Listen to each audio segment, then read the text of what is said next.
क्या सनातन संस्कृति दूषित हो गई है?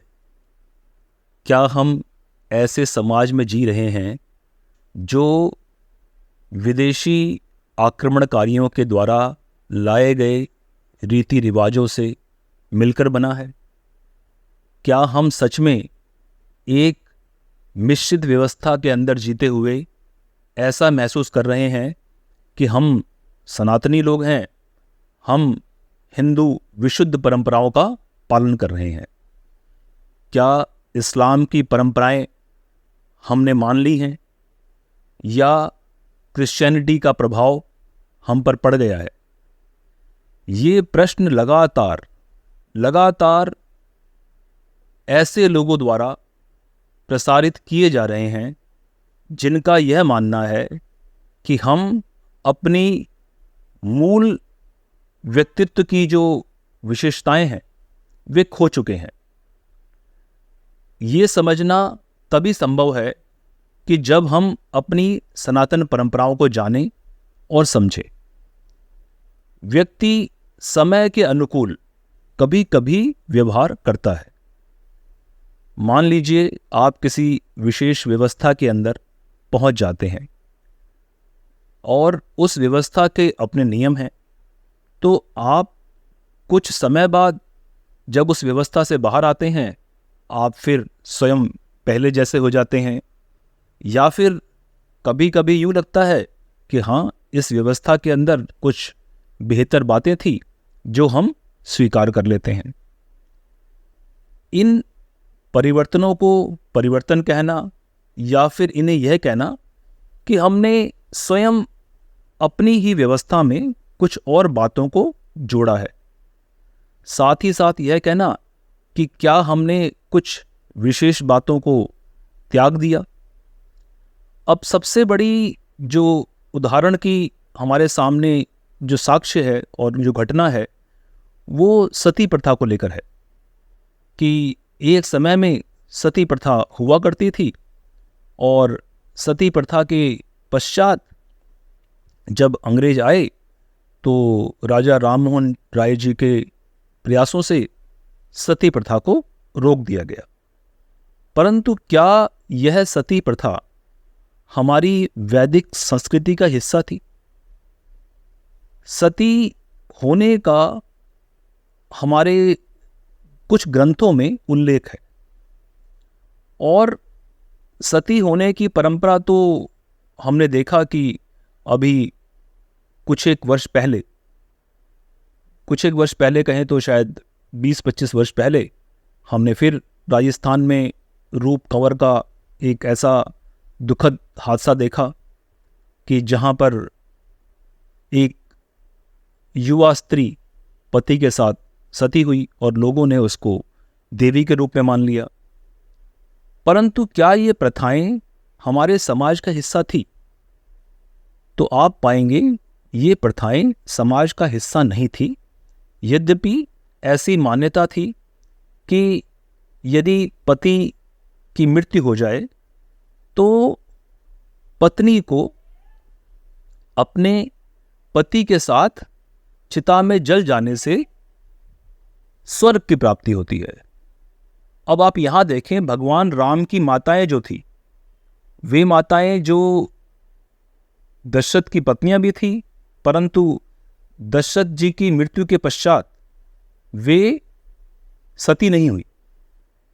तो भगवान राम की माताएं सती नहीं हुई। फिर हम दूसरी बात करते हैं कि जब हम लोग महाभारत काल में आते हैं तो हम ये पाते हैं कि जो दूसरे राजा थे कुरुवंश के, हम ज़्यादा लंबा चौड़ा जिक्र न करते हुए हम कुंती के विषय में बात करते हैं। तो कुंती भी जीवित रहीं पति की मृत्यु के बाद। ये बात और है कि जो दूसरी पत्नी थी पांडु की, उन्होंने सती होना स्वीकार किया। तो यदि कुछ विशिष्ट कार्य हो रहे हैं और वे ही विशिष्ट कार्य समाज को प्रतिलक्षित करते हैं, हम ये मानते हैं कि समाज इन्हीं विशिष्ट कार्यों से ही बन गया है, तो दोनों ही पक्ष हैं, दोनों ही पक्षों को लेके चलिए। पर अधिकतर लोग उस नियम का पालन नहीं करते थे, यद्यपि वे अपवाद स्वरूप थे। जैसे कि एक परंपरा, जब मुस्लिम आक्रमणकारी हमारे देश में आए तो एक जौहर की परंपरा हमारे देश के कुछ भागों में हुई, जिसके अंदर होता ये था कि जब यह निश्चित हो जाता था कि हार सामने है और अंतिम युद्ध का घोष हो जाता था कि मरने मारने के लिए पुरुष युद्ध क्षेत्र में जाते थे और स्त्रियों को जौहर करना होता था, जिससे वे जब मुस्लिम आक्रमणकारियों के हत्थे चढ़ें या फिर उनके सामने आ जाएं तो उन्हें किसी और गैर धर्मी, किसी विधर्मी के हाथों अपमानित ना होना पड़े। तो हमने ये जाना कि कुछ कुछ प्रथाएं कुछ समाज के वर्ग बना लेते थे या बना लेते हैं अभी भी, परंतु सवाल फिर वही उठता है कि क्या सनातन ने अपनी विशुद्ध परंपराओं को छोड़ दिया है? क्या सनातन अपनी जो प्रवृत्ति है उसे बदल के एक नए रूप में है? मैं आपको कुछ एक बातें बताना चाहूँगा जिससे आपको यह ज्ञात होगा कि सनातन की मूल परंपराएं थी क्या और वे कैसी परंपराएं हैं जो सनातन से बाकी जगहों पर फैली। सबसे पहले तो आप जो जन्म की रीति है, जन्म के नियम हैं, आप यह पाएंगे कि जन्म का उत्सव सनातन में हमेशा से ही मनाया जाता रहा। यद्यपि इस समय में कुछ ऐसी मान्यताएं भी हैं कि जो गर्भवती महिला और नवजात शिशु है उससे दूर रहने के लिए ऐसा प्रयोजन किया गया कि सूतक लग जाते हैं, तो वहाँ पर व्यक्ति को यदि जाए या वहाँ से होके आए तो नहाना धोना चाहिए। तो ये एक तरह से जो किसी भी तरह से नए जो शिशु है, नवजात शिशु है और जो गर्भवती महिला, गर्भवती तो नहीं, जिसने जच्चा है, जच्चा और बच्चा के लिए हम किसी प्रकार के कीटाणु और विषाणु जो बाहर के लोगों से उन तक पहुंच सकते हैं उसे रोकने की परंपरा थी। वह परंपरा सनातन से आगे पहुंची। यदि हम मानते हैं कि हमारी ही संस्कृति पूरी विश्व में पहुंची तो आप बेशक सूतक लगने की बात तो बहुत से लोग अब नहीं मानते हैं, परंतु जहां भी उसे माना जाता है उसका वैज्ञानिक तथ्य भी सामने है। दूसरी बात, जो हम अपने प्रतिदिन के जीवन में जो आचरण करते हैं, प्रतिदिन पूजा, ध्यान, स्नान की जो परंपरा है, वे परंपराएं बाकी धर्मों में कैसे आई, उन्होंने कहाँ से बना ली।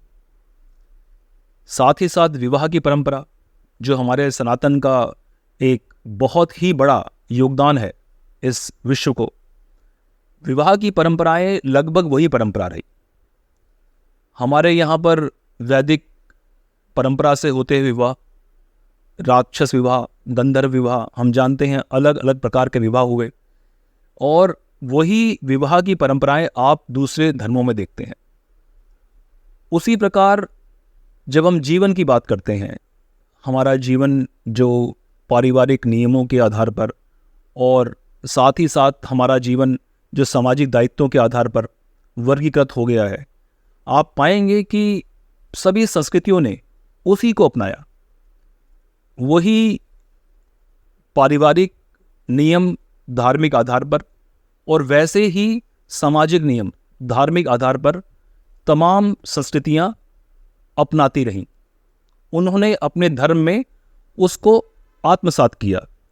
अब मैं यहाँ पर एक उदाहरण आपको देना चाहूँगा और ये बताऊँगा कि कितना मजबूत प्रभाव सनातन का रहा। हम यह कहते हैं कि इस्लाम ने भारत में आकर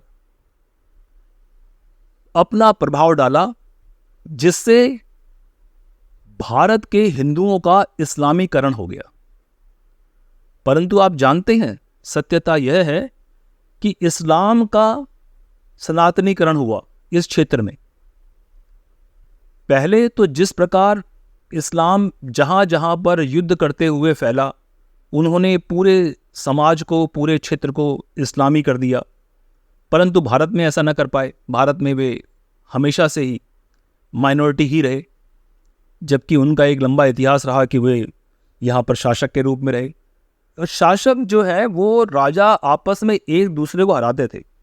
प्रजा उसी समय, उसी काल के अंदर किसको कौन सा टैक्स दे रही है उससे ज़्यादा फर्क पड़ता नहीं था। और हिंदुओं ने प्राण देना अधिक श्रेयकर समझा धर्म परिवर्तन के बजाय। और धर्म परिवर्तन जिन जातियों में हुआ उन्हें हम जानते हैं। आपको यह समझ के थोड़ा सा आश्चर्य होगा कि इस्लाम जितना कट्टर क्या मतलब, जितना पिछड़ा हुआ आप देखते हैं अरब के क्षेत्रों में। अब उन्होंने पेट्रोल डॉलर से पैसे कमा लिए और वो पैसे उन्होंने बिल्डिंगों में और सड़कों में लगाए, परंतु वो पिछड़ा हुआ ही है, मानसिक तौर पे और सामाजिक तौर पे पिछड़ा हुआ ही समाज है, जहाँ की आधी आबादी तो वैसे भी बदतर जिंदगी जी रही है, उसके अधिकार नहीं है, बोलने का अधिकार नहीं है, चलने फिरने का अधिकार नहीं है सड़कों पे। तो वो समाज जितना पिछड़ा हुआ आज भी है। आप जानकर हैरान होंगे, भारत के क्षेत्र में जो पाकिस्तान और बांग्लादेश है, वहां की राष्ट्राध्यक्ष मुस्लिम देशों में महिला हुई। तो ये प्रभाव है।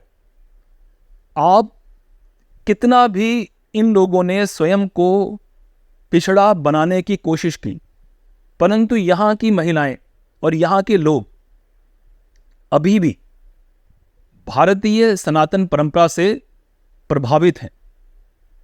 वे लोग जो बड़ी खुशी खुशी से 4-4 पत्नियां रखते थे और रखना होता था, संभव होने के बावजूद भी आप देखेंगे मुस्लिम लोग एक ही पत्नी रखते हैं। बेशक उनके पास इस प्रकार का कुकृत्य करने के अपने धार्मिक कारण हो सकते हैं कि वे दूसरे धर्म की महिलाओं को बरगलाएं और फिर दूसरी बीवी कर लें, तीसरी बीवी कर लें, परंतु सामान्यतः आप देखेंगे इस्लामी लोगों पे सनातन का गंभीर प्रभाव है।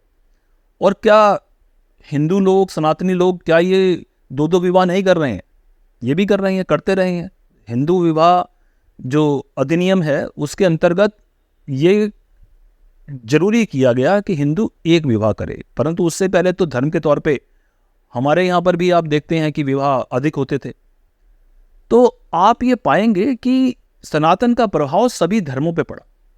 अब हम उसी काल में उसी तरह लंगोटी पहन के और उसी तरह से वल्कल वस्त्र पहन के स्त्रियां घूमें, यह तो संभव है नहीं। समाज बदलता है, स्थितियां बदलती हैं, पर्यावरण के हिसाब से, समाज की जो मान्यताएं हैं उनके हिसाब से थोड़ा बहुत परिवर्तन आवश्यक है। परंतु यह मान लेना कि सनातन पे प्रभाव पड़ गया है, यह तो कोरी मूर्खता है। सनातन का प्रभाव पूरे समाज पे पड़ा, क्योंकि हम ये बार बार ये कहते रहे हैं, सनातन का अर्थ है निरंतरता, जो सदा से है, जो हमेशा से है और हमेशा ही रहने वाला है। इसके थोड़े बहुत जो कॉस्मेटिक चेंजेस हैं, मतलब एक ये समझिए कि छोटे मोटे जो परिवर्तन है वो तो हम अपने जीवन में भी हम प्रयोग करते रहते हैं, तो उनको ही परिवर्तन मान लेना तो मूर्खता है। मूल रूप से यह बड़ी हैरानी की बात है कि यह जानते हुए भी कि सनातन अपने उसी आधार पर आज भी टिका हुआ है और उसने विश्व की तमाम संस्कृतियों को घोर प्रभावित किया, ऐसा प्रत्यक्ष होने के बाद भी हम यह देखते हैं कि लोग लगे हुए हैं यह स्थापित करने के लिए कि दूसरे धर्मों ने, आक्रमणकारियों ने हमारे धर्म को, हमारे सामाजिक परिवेश को बदल दिया। समाज के प्रत्येक क्षेत्र में, प्रत्येक काल में थोड़े बहुत परिवर्तन आते रहे हैं, परंतु जो परंपराएं हैं, निष्ठाएं हैं, वे सतत वैसी ही हैं। सनातन का यही तो विशेष गुण है। जय जय। चारों वेदों, 10 उपनिषदों के ज्ञाता, महान ब्रह्मनिष्ठ तथा स्वयं ब्रह्मवेद के रचनाकार राकेश प्रसाद पुरोहित जी द्वारा वाचन किया गया यह वृतांत केवल सत्य के विभिन्न रूपों का दर्शन है। सत्य सर्वत्र है, जिज्ञासा से सत्य प्राप्त होता है। दर्शक अपने दर्शन से सत्य को जांचे, सत्य मार्ग का यही आचरण है। नमो ब्रह्म।